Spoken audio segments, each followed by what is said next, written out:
하나님께서 오늘 우리에게 주신 말씀의 제목은 낙심의 바다라는 제목으로 함께 말씀을 나누겠습니다. 본문 말씀 시편 40편 1절에서 5절 말씀까지 함께 봉독하겠습니다. 하나님이여, 여기서부터 봉독하면 되겠습니다. 시작. 하나님이여, 사슴이 시냇물을 찾기에 갈급함같이 내 영혼이 주를 찾기에 갈급하니이다. 내 영혼이 하나님 곧 살아계시는 하나님을 갈망하나니 내가 어느 때에 나아가서 하나님의 얼굴을 배울까?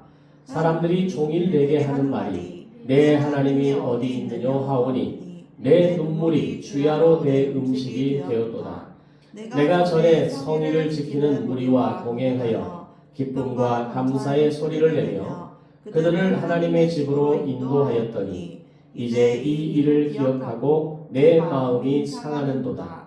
내 영혼아, 네가 어찌하여 낙심하며 어찌하여 내 속에서 불안해하는가? 너는 하나님께 소망을 두라.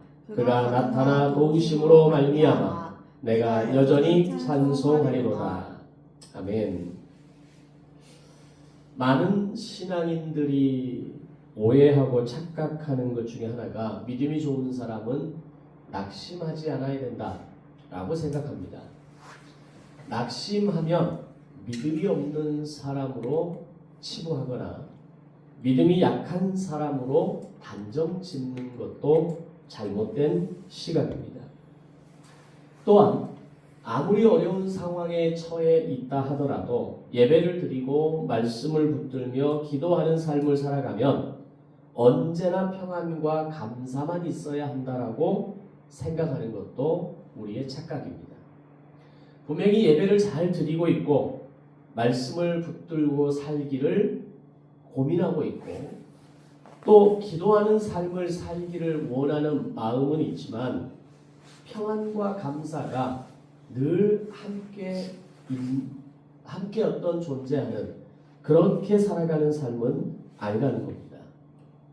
이러한 우리의 생각에 대해서 성경에서 이야기하는 낙심에 대한 정의는 조금 거리가 있습니다. 성경에 등장하는 신앙의 사람들을 통해서 얼마든지 믿음의 사람들에게도 깊은 낙심이 찾아왔음을 숨기지 않습니다. 시편 기자는 눈물이 주야로 음식이 되었다라고 고백합니다. 지금 이 상태가 바로 낙심의 상태를 경험하고 있는 시편의 기자의 모습입니다. 엘리야는 광야에서 자신의 생명을 오늘 이 밤에 거두어 달라고 간구할 만큼 철저하게 바닥으로 무너지는 시간을 경험합니다. 예레미야는 자신의 생일을 저주할 정도로 깊은 절망을 경험하면서 내가 차라리 태어나지 않았더라면 더 좋지 않았겠습니까? 라고 하나님께 절규하는 내용들이 담겨 있습니다. 이처럼 낙심이라고 하는 것은 믿음이 없는 사람에게만 찾아오는 것이 아니라 믿음의 사람에게도 얼마든지 언제든지 찾아올 수 있는 인간 실존의 모습이라는 겁니다. 따라서 오늘 말씀을 통해서 이 낙심에 대한 정의 그리고 이 낙심을 우리가 어떻게 이겨나가야 할 것인지 어떻게 이길 수 있는지에 대한 이런 이야기들을 오늘 본문을 중심으로 함께 풀어가 보려고 합니다. 먼저 오늘 이 낙심을 다루기 전에 먼저 낙심에 대한 정확한 이해가 필요합니다. 신앙은 낙심을 면제해주는 특권이 아니라 낙심을 통과할 수 있도록 해주는 능력이다라고 이야기를 합니다.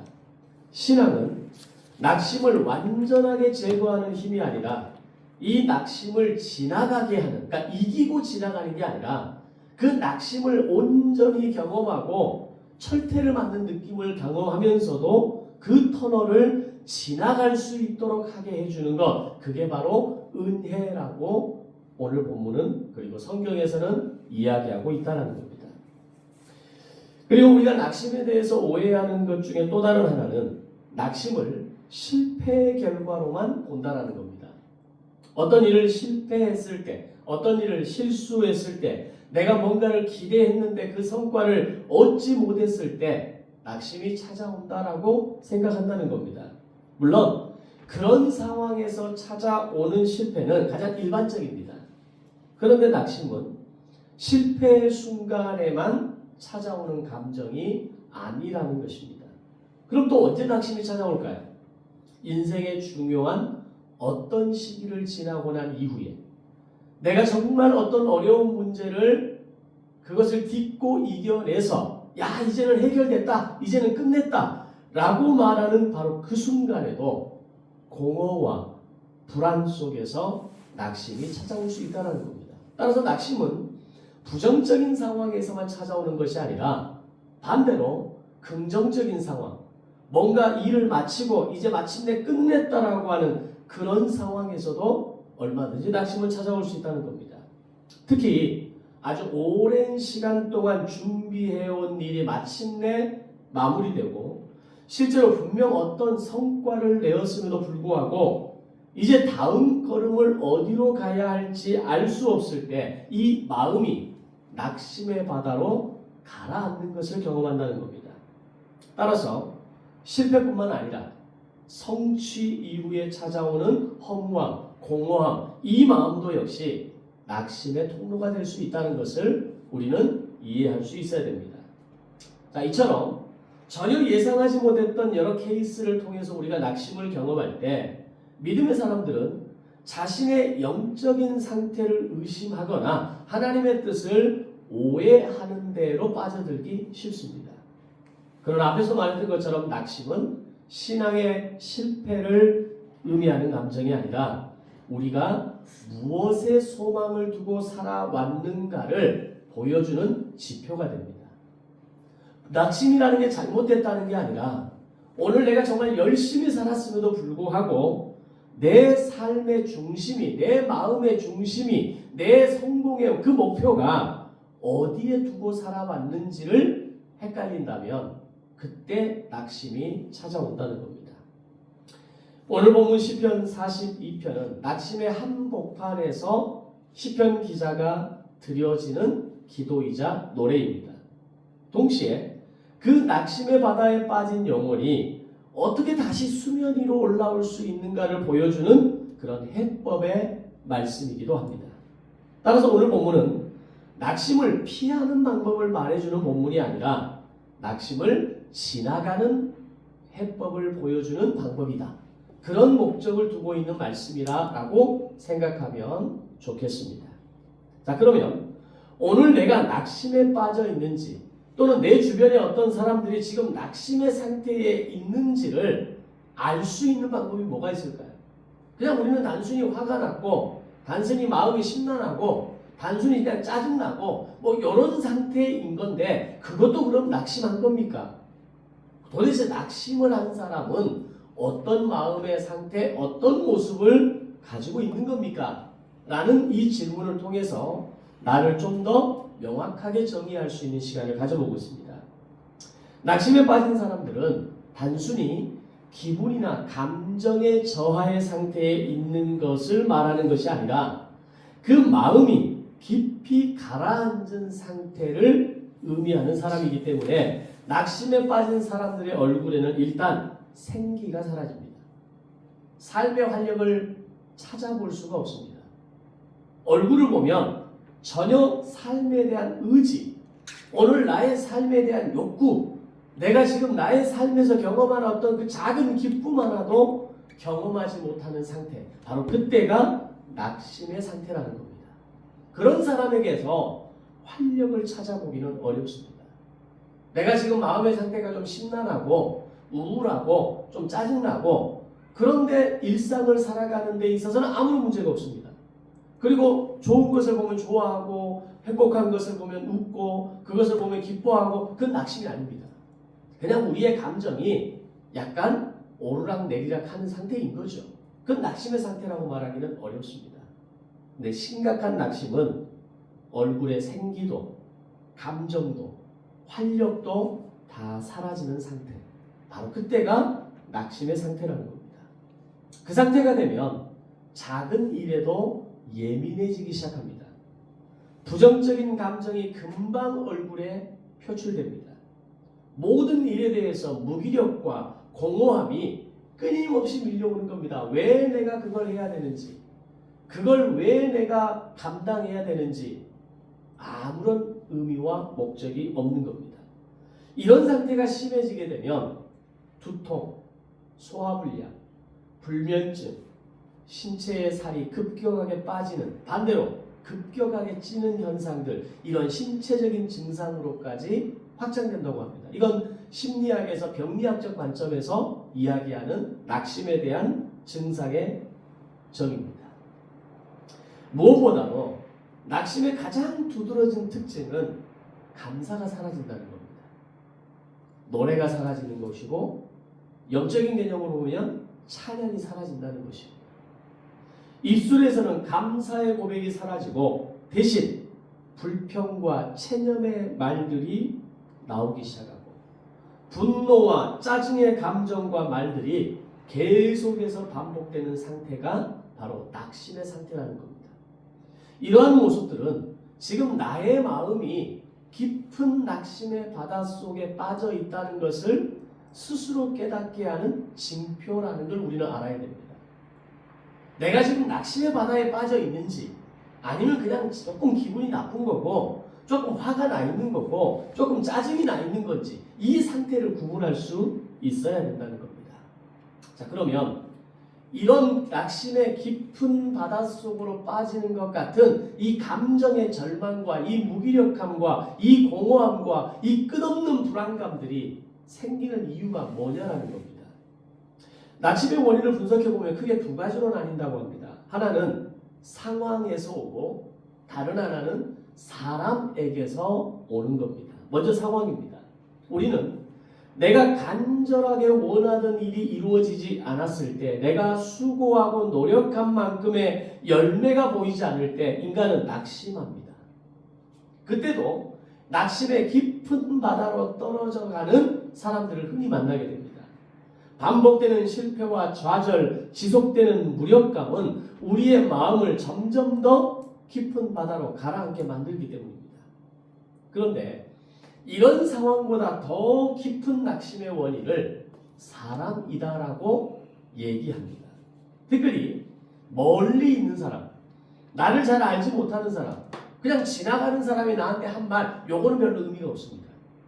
나와 가장 가까운 사람, 나의 가족이나 내가 믿었던, 내가 신뢰했던 친구에게서 받는 상처는 바로 우리를 즉각적으로 낙심의 바다로 빠져들게 만든다는 겁니다.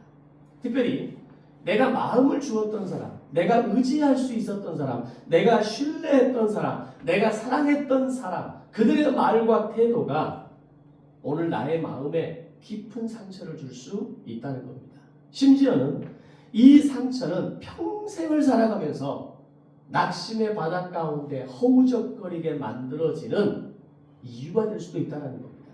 물론 이 모든 상황에 대해서 나는 아무런 책임이 없냐? 그건 아니죠. 내가 그것을 받아들이는 겁니다. 내가 그걸 수용한 겁니다. 내가 그걸 가지고 곰씹고 또 곱씹어서 내 것으로 만들어버린 겁니다. 그 책임은 자기 자신한테 있습니다. 그러나 그 사람이 그런 상황으로까지 빠져들게 만들었던 중요한 원인은 바로 다른 사람, 타인, 그 타인은 멀리 있는, 알지 못하는, 아무것도 나와 관계가 없는 사람이 아니라 나와 가장 가까운 사람, 나에게 사랑을 주어야 할 사람, 그들을 통해서 우리는 낙심의 바다 가운데 들어가게 된다는 겁니다. 그래서 사람에 의해서 낙심을 당할 때 우리는 이런 말을 씁니다. 그 사람이 그럴 줄은 몰랐다. 네가 나한테 그렇게 할 줄은 몰랐어. 네가 나에게 그런 말 할 줄은 몰랐어. 이런 말들을 하게 되는 거죠. 이 말 속에는 사람에 대한 기대가 무너진 데에서 오는 배신감과 절망감, 그리고 깊은 낙심의 바다로 들어가는 통로가 되는 겁니다. 자, 그렇다면 사람이 가진 어떤 힘에 의해서 우리는 낙심을 경험하는 것일까요? 그냥 사람 자체가 나를 낙심하게 하느냐, 그 사람이 내 옆에 있는 것만으로 내가 낙심하게 하느냐, 그게 아니라 사람으로 인한 낙심의 그 이면에는 언제나 말이 존재합니다. 사람의 말은 나도 모르게 깊이 박혀 우리를 가라앉게 만들어버립니다.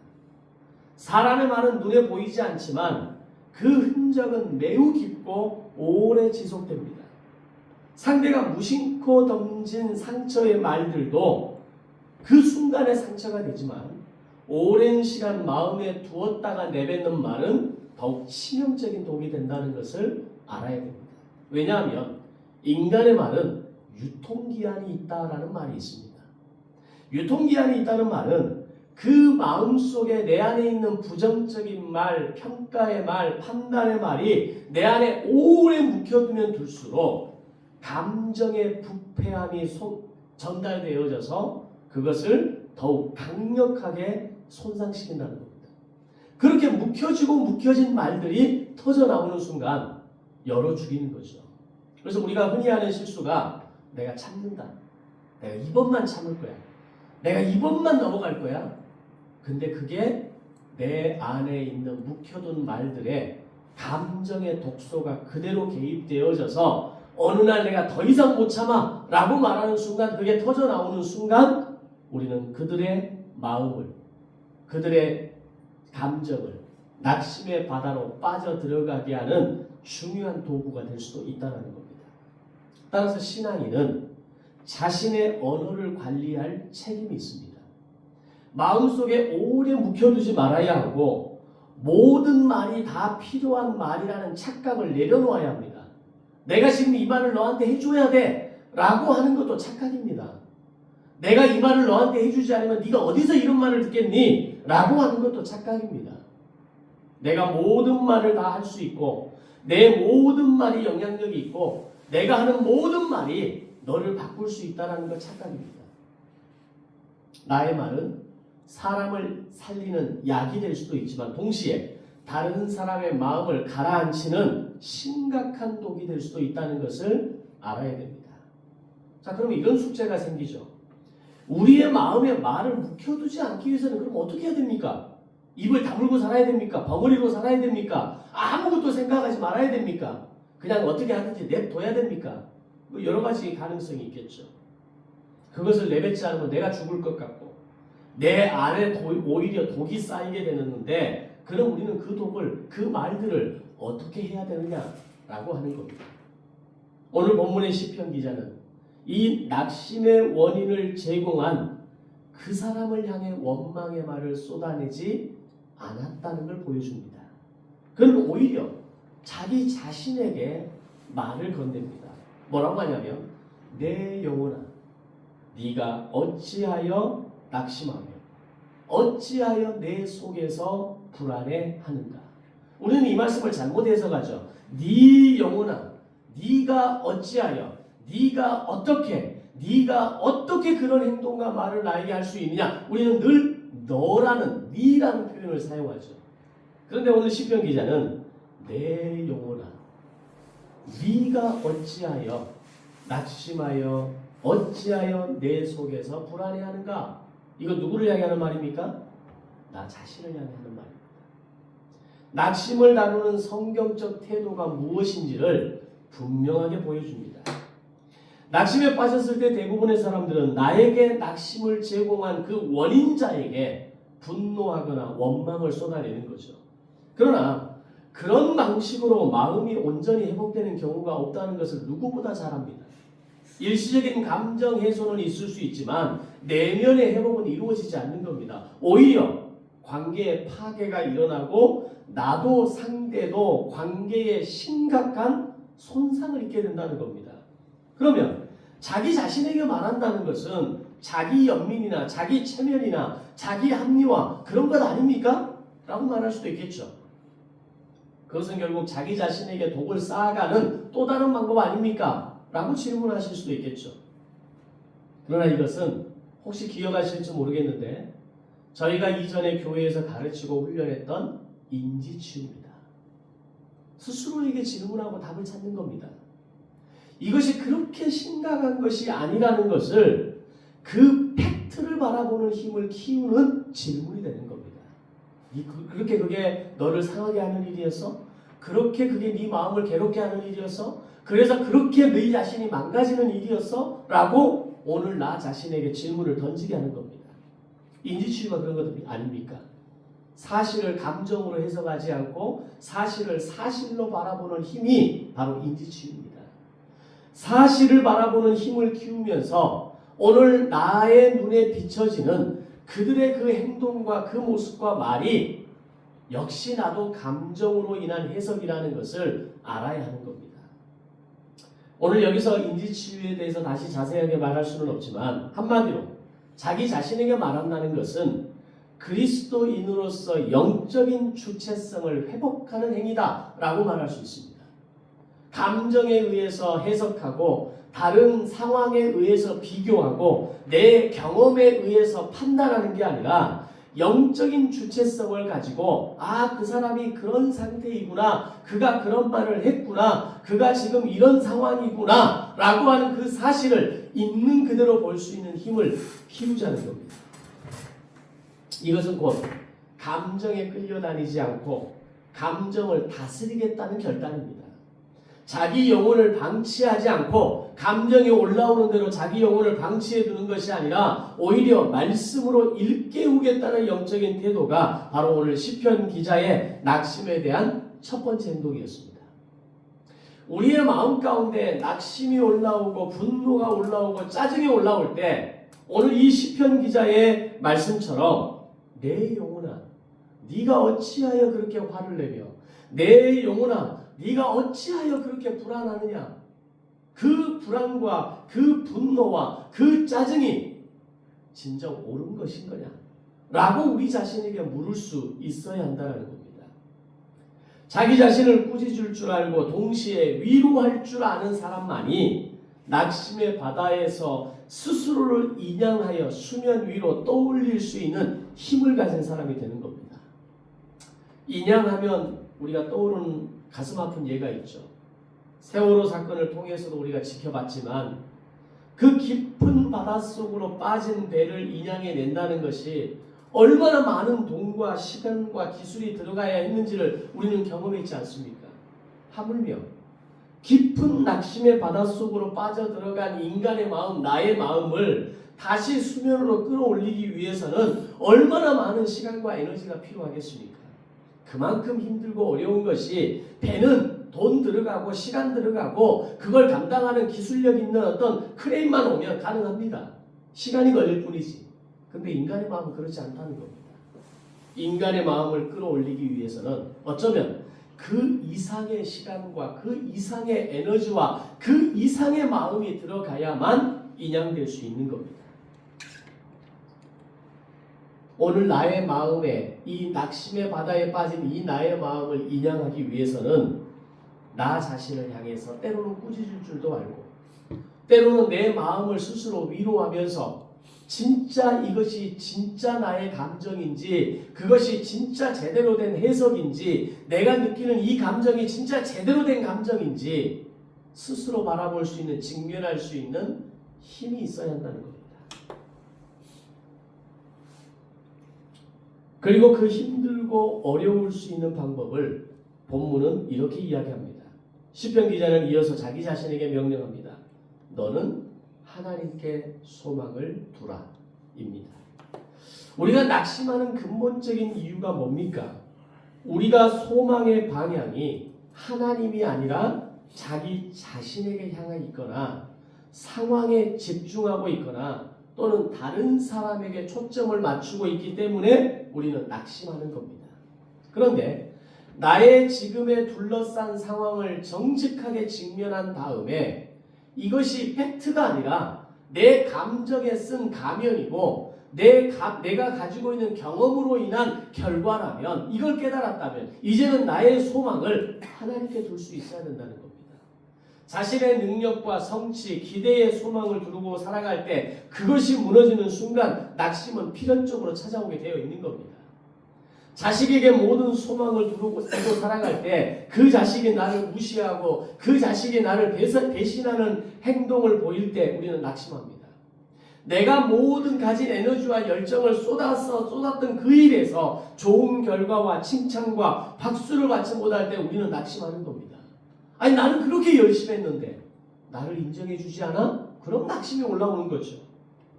그러나 하나님께 소망을 둔다는 것은 하나님을 나보다 더 중요한 존재로 인정하는 겁니다.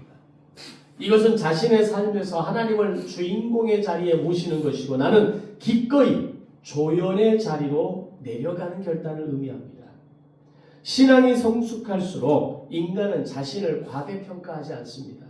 오히려 하나님의 그 위대하심 앞에서 내가 얼마나 보잘것없는 존재인지, 내가 얼마나 작은 존재인지, 그 감정에 휘둘릴 수 있는 존재인지를 깨닫게 되면서 이 감정이 아무것도 아니구나. 하나님이 나의 소망이시고 하나님이 나의 인생의 방향이시고 나의 목적이시라는 걸 아는 순간 우리는 그 낙심의 바다에서 다시 떠오를 수 있는 부력을 가지게 되는 것입니다. 그리고 시편 기자는 결정적으로 하나의 방법을 마지막으로 제안합니다. 그가 나타나 도우심으로 말미암아 내가 여전히 찬송하리로다 라고 고백합니다. 여기서 여전히라는 말의 그 이면 안에 담겨있는 수많은 내용 가운데 하나는 이겁니다. 상황이 변치 않았음에도 불구하고 나를 힘들게 하는 그 사람이 여전히 내 옆에 있음에도 불구하고 나를 어렵게 하는 어떤 상황이 여전히 나를 떠나고 있지 않음에도 불구하고 이게 이 여전히라고 하는 이 세 글자 안에 담겨있는 수많은 가능성입니다. 상황은 여전히 어렵고 힘들지라도 나에게 상처를 준 사람은 여전히 존재할지라도 시편 기자는 그러한 현실 속에서도 뭘 선택합니까? 찬송을 선택합니다.